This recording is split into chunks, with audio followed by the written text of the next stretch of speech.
Selamat pagi, siang, sore semua. Kami adalah kelompok 1 dan kami senang dapat berada di depan Anda hari ini untuk berbicara tentang algoritma greedy. Sebelum kami memulai, izinkan kami memperkenalkan diri. Saya adalah Ferdiansyah dan bersama saya ada Ahmad Rafi, Afrito dan Indah Sri. Kami sangat bersemangat untuk berbagi pengetahuan dan wawasan kami tentang topik ini, serta memberikan pandangan yang mendalam tentang algoritma greedy. Kami berharap bahwa presentasi kami akan menjadi informatif, bermanfaat, dan menginspirasi Anda untuk lebih mendalami topik ini.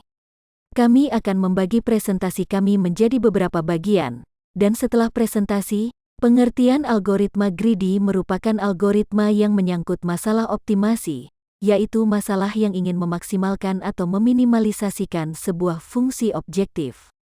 Algoritma greedy memberikan sudut pandang baru untuk pemecahan sebuah masalah dengan cara membuat solusi yang dilakukan secara bertahap. Dalam setiap tahap, solusi tersebut akan diekspansi dari tahap sebelumnya hingga solusi akhir telah ditemukan.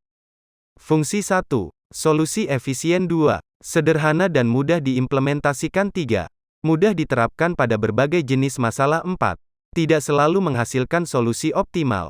3 hal yang menjadi pertimbangan algoritma greedy dalam penemuan solusi di setiap tahapnya. Pertama, feasible, di mana pilihan yang diambil harus yang bisa dipakai dan memenuhi batasan, constraint, dari permasalahan tersebut.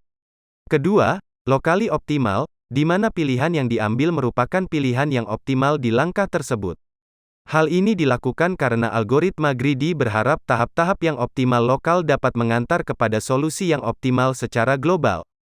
Ketiga, irrevocable, di mana pilihan yang sudah diambil tidak dapat dibatalkan dan diubah di suatu waktu di masa depan.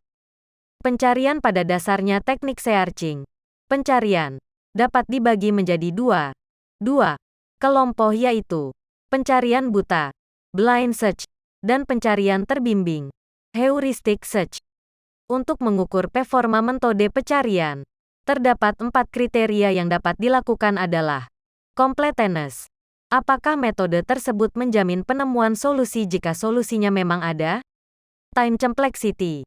Berapa lama waktu yang diperlukan? Space complexity. Berapa banyak memori yang diperlukan? Optimality.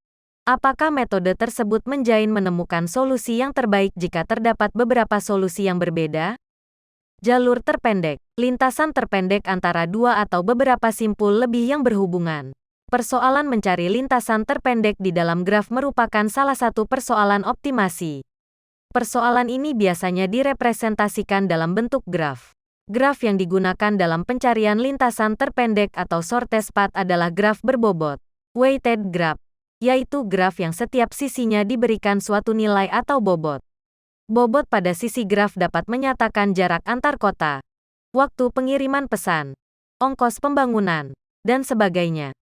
Lintasan terpendek dapat dicari dengan memodelkan jaringan jalan ke sebuah graf. Graf yang digunakan adalah graf berbobot, yaitu graf yang setiap sisinya memiliki nilai atau bobot. Instansi adalah badan atau lembaga pemerintah, negara termasuk juga badan usaha milik negara. Penjelasan Pasal 19 Angka 2 UU Nomor 56 Tahun 1999 tentang rakyat terlatih. Lembaga negara, kementerian dan lembaga pemerintah non-kementerian, pemerintah provinsi, pemerintah kabupaten, kota, dan badan hukum milik negara, badan usaha milik negara yang mendapat penugasan khusus pemerintah. Adapun instansi penting di Kota Argamakmur yang peneliti pilih adalah sebagai berikut. Kantor Pemda, Capil, Porles, Pemadam Kebakaran, PLN dan RSUD. GPS adalah singkatan dari Global Positioning System, yang merupakan sistem navigasi dengan menggunakan teknologi satelit yang dapat menerima sinyal dari satelit. Cara kerja GPS secara logik ada 5 langkah. 1. Memakai perhitungan triangulation dari satelit.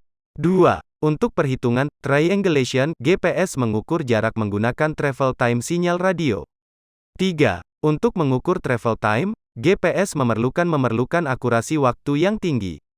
4. Untuk perhitungan jarak, kita harus tahu dengan pasti posisi satelit dan ketinggian pada orbitnya. 5. Terakhir harus mengoreksi delay sinyal waktu perjalanan di atmosfer sampai diterima receiver.